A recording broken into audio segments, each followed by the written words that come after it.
All right, so let's go ahead and move on to what we'll be covering today. Um, Today, our workshop is our third workshop out of a series of three that we've been having, and it's our last workshop under the theme of how to support children at each stage of development. And today we'll be covering the stage known as adolescence. Ages 12 to 17, okay? We can go ahead and move to the agenda, kind of give a brief overview of what we're going to be covering today. The agenda for today will consist of first kind of giving a definition of the adolescence and adolescence period, and then kind of highlighting some major physical, cognitive, and social emotional changes to expect.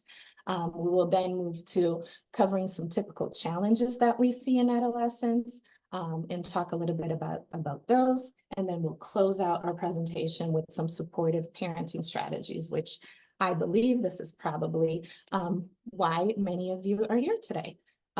So let's go ahead and start. Definition of adolescence.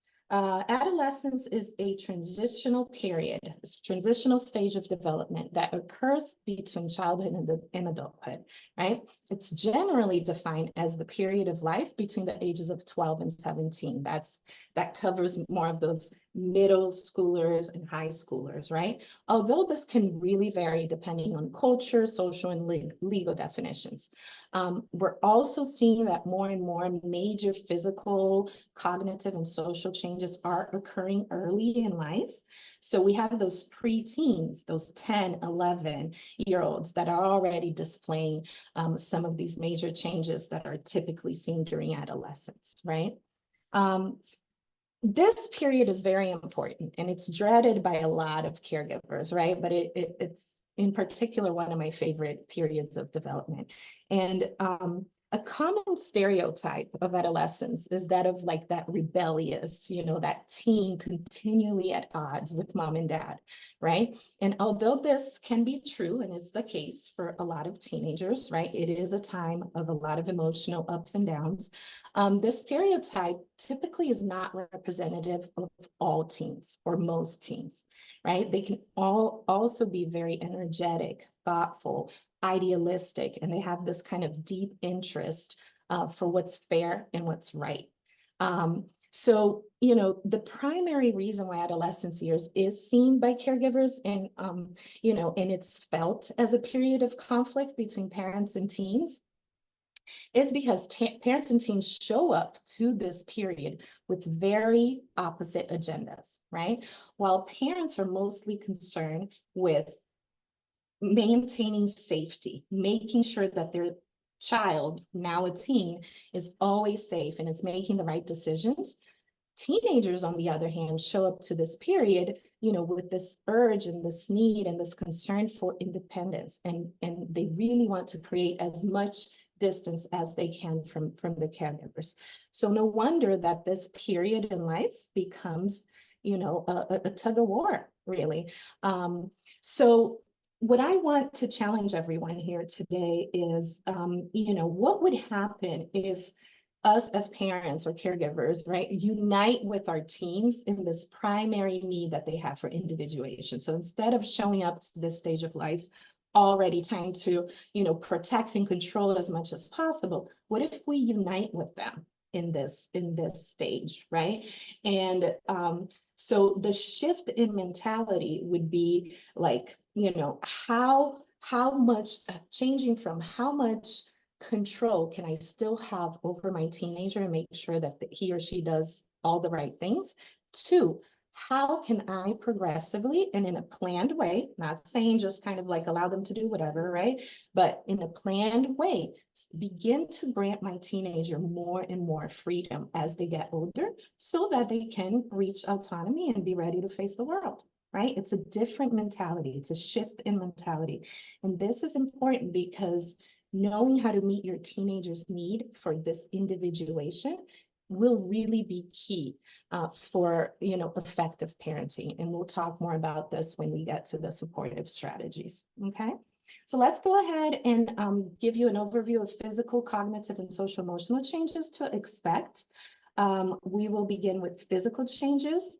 Again, this is kind of like a bird's eye view of major changes. We can spend a whole day, covering this topic, but today will be kind of just a bird's eye view. So we'll start with puberty. Obviously, this is a big one, right? Physical development in adolescence includes changes that occur through this process called puberty. And that's when your child's brain releases certain hormones that, causes their body to physically change, and also their sexual organs to mature, right? So your child will likely experience something that we call growth spurts. During this time, they, grow rapidly in height and weight, physical changes that are very noticeable, like body odor, acne, and increase in body hair. Growth spurts usually happen a little earlier for girls than for boys, between ages 10 and 14, and then boys a little later, between ages 14 and 17. Girls will begin to develop breasts. This can happen as young as age 10 and should more or less start by age 14.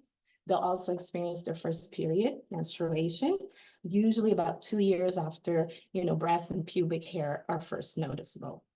Boys, on the other hand, will see their penis and testicles grow, and they'll begin to experience erections and ejaculations, and really start noticing their sexual organs and start exploring with their sexual organs as well. So these physical changes happen to everyone, right? But I just want to make clear that the timing and order can really vary from person to person. So there's no like cookie cutter recipe of when exactly these changes happen, but most, the majority of people do go through these changes. When it comes to brain development and impact on behavior, I think the most important point here is to understand that the frontal cortex, which is like the front part of your child's brain, of our brain, right, is one of the last parts of the brain to develop. It really won't finish maturing until mid-20s. And this area of the brain is important because it controls things that fall into the category of executive functioning skills. So things like planning, prioritizing tasks, controlling impulses, right? All that is controlled by the frontal cortex. And because it develops so late, your teenager will experience lapse in judgment, right? They might increase risk-taking behaviors, impulsivity, and mood swings. So understanding that part of brain development is important because then it makes sense that we're experiencing these challenges with our teenagers, right? Okay, so that's more or less the general what I want to cover for physical changes. We can go ahead and move on to cognitive changes. Under cognitive changes, the brain development in adolescence is on a higher level than of childhood, okay? Children are only able to think logically about the concrete and the here and now. If we were in our presentation last weekend, we covered a lot of this, right? Adolescents, they kind of move beyond these limits and they can start thinking in terms of like what might be true rather than just what they see as true. They can deal with abstractions. They start testing hypotheses and they start seeing infinite possibilities for things, right? So again, we see an increased capacity of abstract thinking.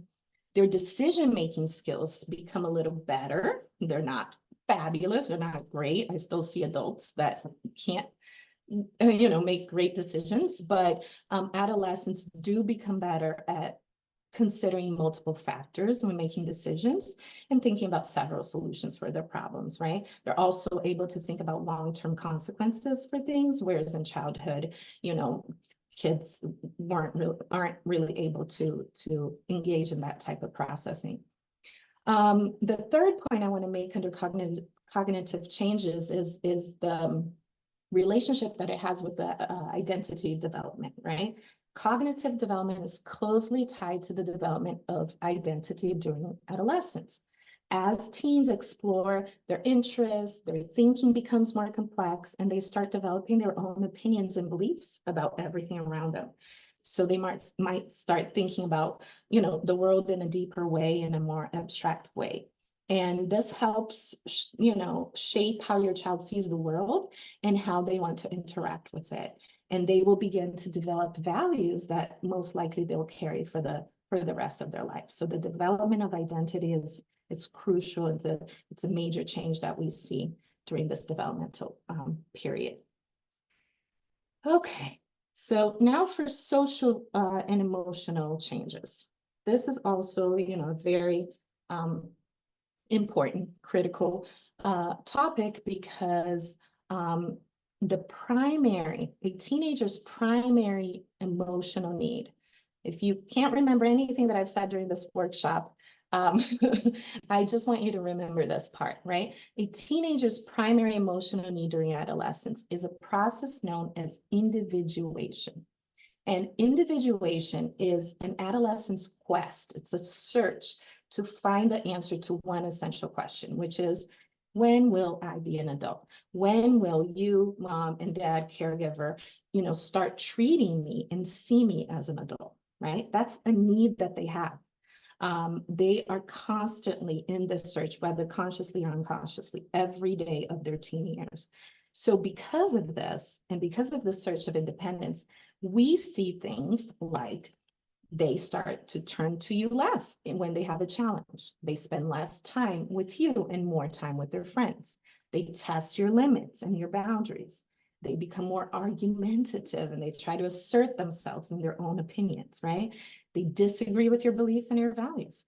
And that's all because they are constantly in this process of finding out who they are and trying to make sure that the world starts seeing them as an adult. Okay, so understanding that it's crucial, and it will be crucial when we talk about supporting parenting strategies, supportive parenting strategies. Let's cover a little bit of the importance of peer relationships and influence of friendships. Because adolescents are actively trying to separate from mom and dad, right? They become increasingly more aware of others, particularly their peers, and they see them and they desperately try to fit in, right? Their peers often become much more important than their parents as far as making decisions.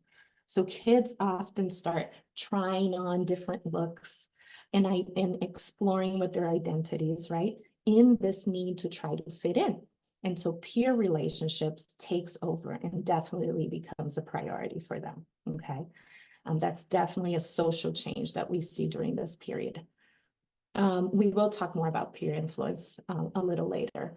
Moving on to mood swings and emotional regulation. It's kind of a revisiting terrible 2 years, right? Their emotions are all up and down.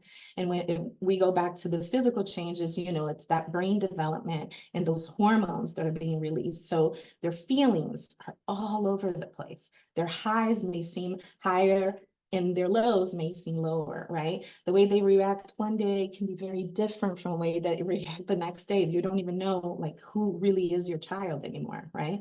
They're still learning how to really handle these feelings. And as the brain region that controls emotional regulation, which is still the frontal cortex, they gain practice on managing these big feelings, right? And the good news is that by late adolescence, hopefully by adulthood, even though I'm sure everybody here knows adults that can't really navigate their emotions very well, they do get better at that. Okay, so there is hope in that topic. So that kind of covers a little bit most of the social emotional changes that we see during this period.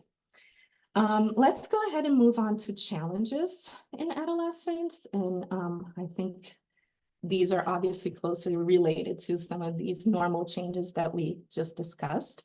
Adolescence is a time when we are especially sensation seeking. Okay, a lot of research shows that an adolescent's ability to judge the risk of a potential danger of a decision, right, or a situation is not much different from that of an adult's. Okay, it's just that adolescents are more prone to taking risks because of the psychosocial factors that influence their ability to self-regulate. So teens have the same response to the sensation of risk as they do to the sensation of reward. Risk is perceived as reward. This response simply kind of overrides any judgment or conscious decision-making and makes them more likely to disregard the dangers. So let me break it down for you so this makes sense.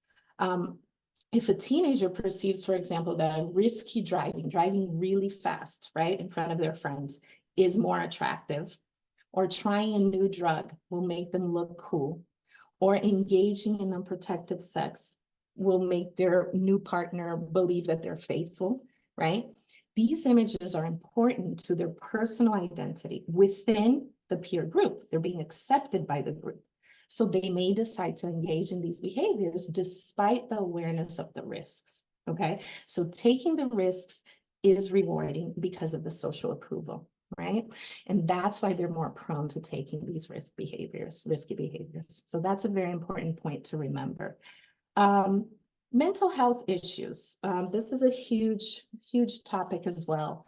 Unfortunately, mental health issues are very prevalent during the adolescent years. Globally, it is estimated that 1 in 5, about 20% of 10 to 19-year-olds experience some form of mental health condition, and most mental health disorders do have their onset during teen years. We know that depression, anxiety, and eating disorders are on the top of the list of most common conditions faced by our teens today. And among those, between the ages of 10 and 24, suicide is the third leading cause of death, right? So these statistics obviously are alarming and show that this period of development is very important to pay attention to mental health. And a lot of these conditions are directly related or triggered, right, by some of the drastic changes that we've already discussed, like the significant biological and social changes, increased pressure to fit in, this ongoing battle with the parents for independence. This can lead to increased stress, lead to possible substance use, issues with self-esteem, and all sorts of behavior problems. Okay, so we know the mental health, there's a mental health crisis generally, especially in the United States, but particularly with teenagers. All right, last one on this list is technology and social media. I know a lot of you are here because of this topic, so I went ahead and made a whole slide just for this. We can move on to the slide covering impacts of technology. Phones and screen time can be a significant point of conflict between parents and teens, right? And one of the main reasons being that modern parents like myself, I'm 42, I have a 13-year-old, most likely did not grow up with phones or social media. I didn't get my first cell phone until I was 20 years old, right? My son was born with me holding a cell phone, right? So their exposure to technology was so much earlier than parents my age, for example, current parents of teenagers had when they were young. So this is all that our teens see around them. This is all that they know. So for them, it's like, what is the big deal? Like, this is part of our life, right? So it becomes a tug of war between parents and teenagers. I think it's really important to start by just highlighting the positives of technology, right? Me and you use technology every day. We know that it's effective. It gives us quick access to information, educational resources. It does provide opportunity for creativity and self-expression, and it keeps us connected, right? I have a Facebook because my family in Brazil, I can't be in the weddings and the birthday parties, and I can keep up with those things through Facebook, right? So there are positives that come with it. However, the negatives are very, very worrisome, especially for teenagers, right? Some of the negative impact of technology include risk of excessive screen time and sedentary behavior, right? Screen time takes you away, or takes all of us away, from other important areas of our daily lives. And because it's so addictive, right? You may be checking Instagram and suddenly an hour has passed by and we don't even notice. So there's a huge risk for just kind of an addiction. It causes impairment in developing appropriate social skills, right? Digital communication does not allow for teens to develop the ability to read facial expressions or body language. They only see, that we can only see when we're in face to face with somebody. So it doesn't provide for that opportunity. There are risks for things like roasting. I don't know how familiar you guys are with this terminology, but roasting is basically kind of this like, teasing that happens between teenagers that at first is kind of benign and it's, no big deal, but it often gets out of control, which leads to cyberbullying. So that's a huge issue right now, that teenagers face, just being on phones and technology in general. It's very clear, and research has shown that social media is directly linked to the increase in mental health problems for our teens, right? Because in many ways, social media creates a false sense of reality. And by this, just think about it. Social media is designed and meant to keep us, an individual, in their platform as much as humanly possible, right? So if your child is constantly bombarded with information and images that they show interest in, right? If somebody is looking at pictures of famous, good-looking celebrities, right? Then that becomes your reality and all they know and strive to be, because social media keeps showing you those images.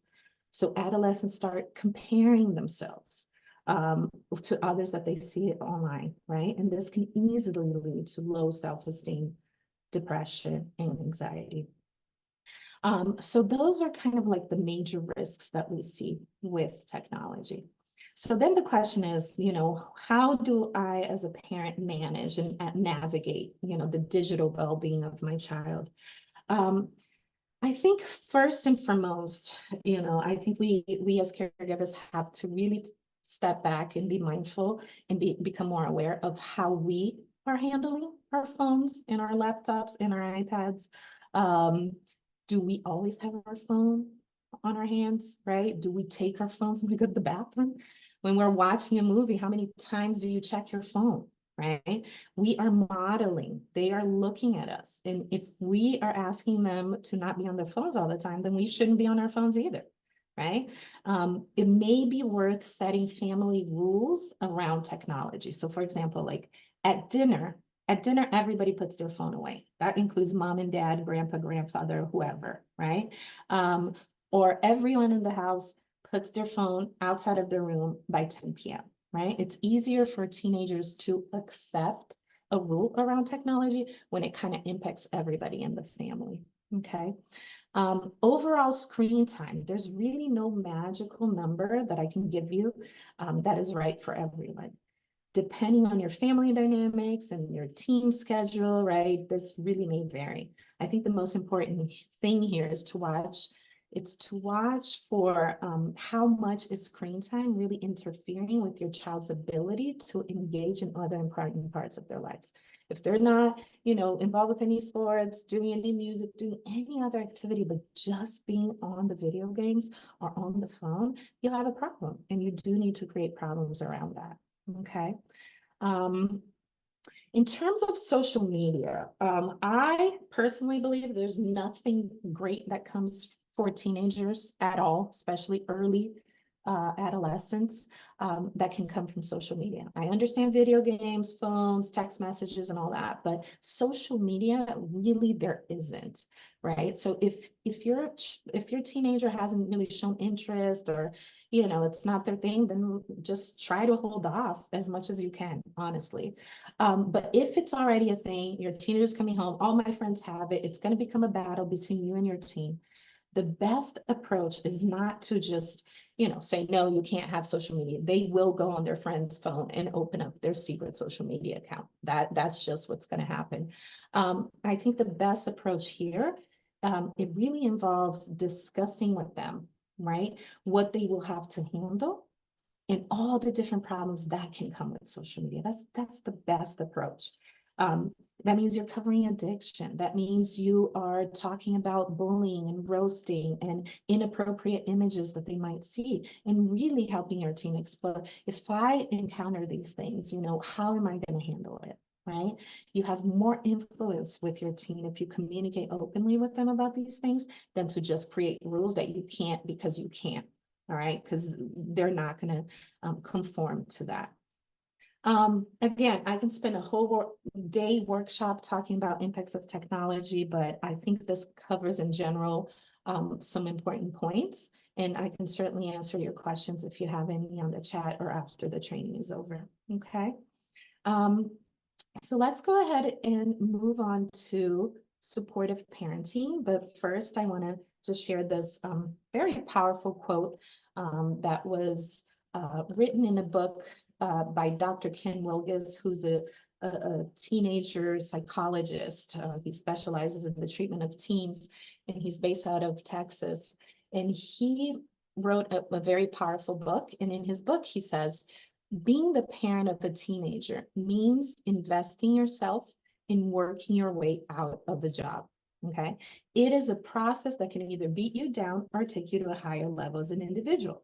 There is, and this is the most part, there is no greater love a parent can give than to give what your kid needs, even when they need to not need you anymore. Even when they need to not need you anymore.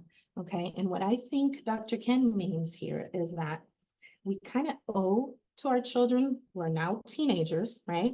This process of systematically withdrawing our authority and dominance over them, and allow them more and more freedom as they get older so they can face the real world out there. And this mindset really becomes powerful and helpful when we are discussing how we can best support them. Because right now we're joining them in this quest. Instead of being opposites and trying to control them, because that's how we enter the stage, we are joining our teenagers. And it is possible to do this in a way that you're not just kind of like letting go, right? But you are kind of gradually backing off and allowing life to take over, okay? So let's go ahead and talk about supportive strategies. The first one is probably one of the most important ones, and I can't emphasize this enough.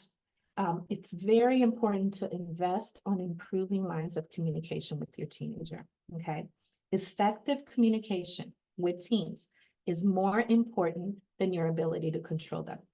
Only through this good communication can we hope as caregivers to remain relevant and have any type of influence in their lives when they pass to adulthood, right? If we're constantly controlling and we do everything we can to control, and we have a good ways of controlling our child, and then they become an adult, freedom, right? They reach freedom, they will never want to hear or listen to you again. But if we start this process of open communication, now, right, we have more chances to remain relevant later. Okay, so learning how to talk in a non-judgmental way to your teenager can really be the key here on how to open this communication. And we do this by first taking this role of a coach, of an advisor, rather than their teacher and their boss, right? It's important to become now their coach.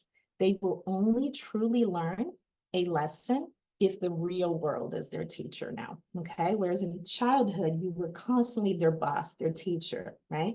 Now you are their coach.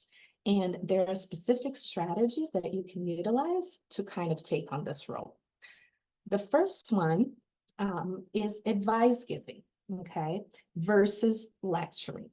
Lecturing to a teenager is not communication. If you're a teenager, if you're a parent of a teenager right now, you probably can relate to this, right? Parents think that speech making will feel like they're offering some kind of discipline to their kid, or if they just give that good lecture, the kid will finally get it. And I can assure you through personal experience and professional, right, that if they look like they're not listening, they really are not listening. It's going to go through one ear and leave on the other ear. Okay.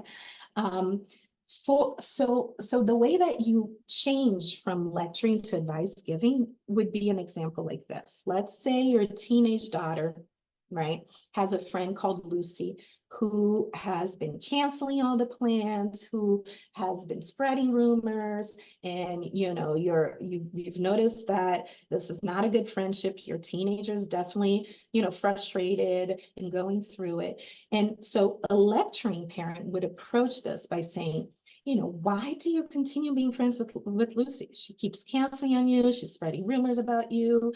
That's not a good friend. You really need to stop being friends with her, right? You go on and on lecturing and telling them what to do. A parent who gives an advice would approach this by saying something like, hey, you know what? I know this is not really my business. You're old enough to have your own judgment about who you want to be friends with. I was just thinking here, like, if I had a friend that was canceling me all the time, like, I would start questioning if they really want to be friends with me, if they really value my friendship. Do you ever feel like that about Lucy? Right? That's a different approach. That invites communication. That shows that you're not like judging them, but they can still that you value that they're trying to figure out who their friends are going to be. But in a way, you have some influence by just kind of saying, if I was in your position, I would wonder about this. Okay. This provides opportunity for communication and increases your chance to influence your child. Okay. Another strategy is simply agreeing to disagree. It's okay. You don't have to understand or agree with them. It doesn't really matter, right? But agreeing to disagree basically conveys to your teenager that, hey, I understand you're free to think what you want to think. And isn't that true? Like, we can't really change what people are going to think or what they believe, okay? We can't impose that on them, right? But acknowledging that and showing interest and curiosity and listening to them genuinely, to their perspectives, will go a long way. So for example, let's say you really disagree with the type of music that your teenager is listening to, but you can say something like, hey, Joseph, you know what? Looks like we have very different thoughts about kind of what music you should be listening. And that's okay. It's totally up to you now what kind of music you want to listen to. But I was just wondering, like, what kind of music is that you've been listening to in the mornings? Can you tell me more about it? Like, you get entrance into their world if you open the communication like this, right? Instead of like, you shouldn't be listening to this type of music and expect for them to agree with you. Agree to disagree. That was agree to disagree. And the last one I want to talk about here is basically remaining calm and staying firm in your calm. I think this applies to any type of communication with anybody, but particularly with your teenagers, right? Things can get heated because we often are at odds, right? And so when taking in perspective, the truth is you love your teen, you want the best for them. Just because they're behaving in an unlovable manner doesn't really mean that you don't love them or you love them less, right? Instead, it's really an opportunity to show compassion. And you can always press pause, right? So for example, if your teenager starts saying hurtful words, right? Just calmly say something like, I'll not allow myself to be treated this way.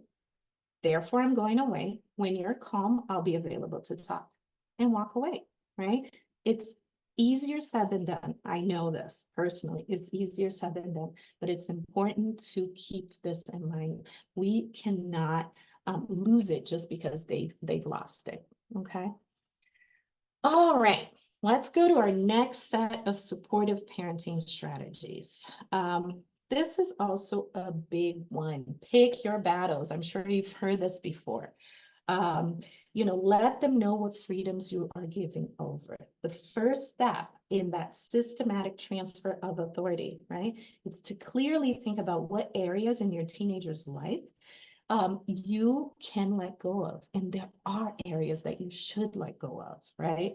Giving freedom in an area of your teenager's life does not mean that you'll no longer have any influence on them.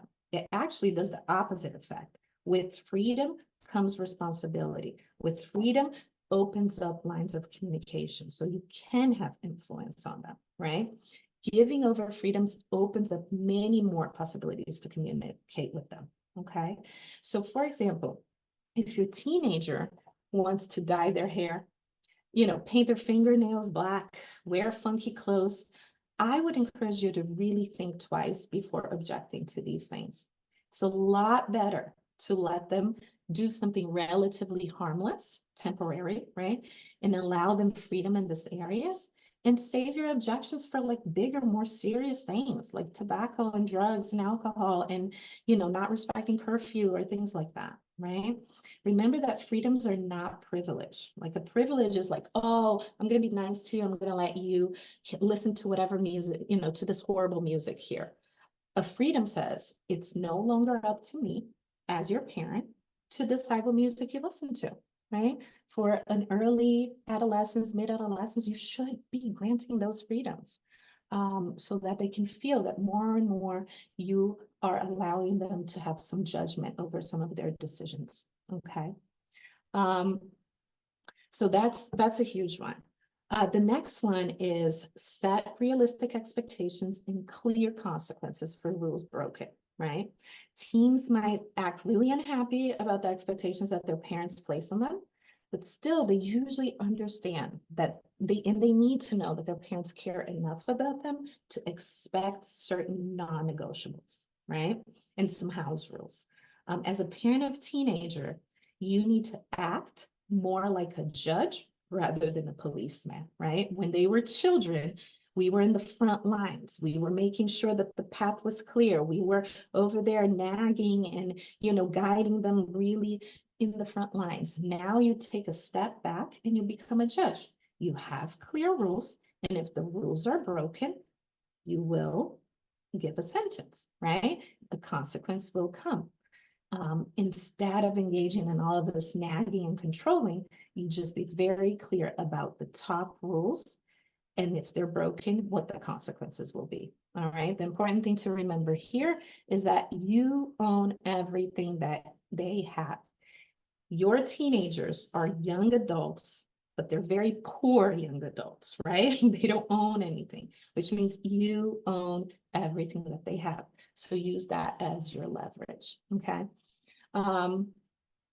All right, let's go to respect their privacy, also on this list. Start with trust and allow them some privacy, right? Tell your teenager that you trust him, but that if the trust gets broken, he or she will enjoy fewer freedoms, right? But some parents, understandably, have a very hard time with this one. They still feel like anything that their kid does is still their business. But to help your teen become a young adult and become ready for the world, you will need to start granting them some privacy, okay? In other words, your teen's text messages, emails, phone calls should relatively be private, right? Of course, excuse me, if you notice warning signs of trouble, then you have to dig in and probably invade their privacy until you get to the heart of the problem. But otherwise, it's really a good idea to start stepping back, right? For safety reasons, of course, you should always know where your teen is going, what time they'll be returning, what they're doing, right? Kind of who they're hanging out with, but you don't need to know every detail. They definitely shouldn't be expected to be invited along, right? Again, they're really focused on their peer group and they're really trying to create that distance between, parents and themselves. And last but not least, and this one should probably be, way in the beginning of the strategies that we're sharing here with you today, but focusing on what they're doing right? Celebrate their achievements. So many times we get stuck on just the negatives or, focused on the things that are not going well or the points of conflict. And we forget that all around and throughout the years, they are making some good decisions. They are having positive behaviors, and we cannot let those go by. We really, really should emphasize on those. And the more we emphasize on those, the more you're encouraging to do more of those positive things.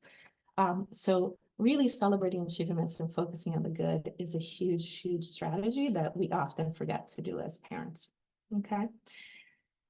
All right, I think we've covered a lot of supporting strategies. Again, we can definitely talk about this all day. But for the most part, that's kind of the general tips that I wanted to give. In terms of warning signs and when to seek help, I think it's important to just know that, a certain amount of change is normal during teenagers, but teen years, but too drastic or long lasting of like a switch in personality or behavior may really be a signal of trouble, right? That kind of like needs professional help. So, if any concerning behaviors that last more than 6 weeks can be a sign of underlying trouble, right? You may expect a glitch or two in your teenagers' behaviors, like, if you have an A and B student that always gets A and B and suddenly they're getting straight D's, that's obviously a warning sign. If you have a very outgoing kid who suddenly just constantly is withdrawn, doesn't want to talk or hang out with anybody, that's a warning sign, right? So there's a kind of a comprehensive list on the left here of warning signs. And if you see any of these things happening, right, and they continue to cause your child distress or place some type of burden in your family's life, it's time to seek help. Okay, that's when you can go, oh, okay, now I need some professional help here to guide me. And that's where we're here for. Our last slide is, again, Next Level Up Counseling.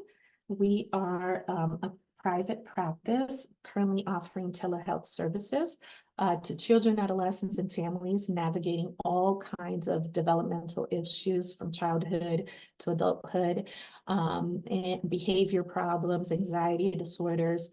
So we are here to provide these services. We have our website. It's nextlevelupcounseling.com. You can check us out there. You can also visit us on Instagram at Next Level Up Counseling.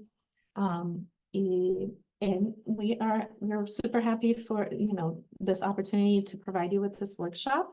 I hope it was helpful. And now I don't know if there's any questions in the chat or anybody wants to come off mute. But this would be a time that we can talk about some questions.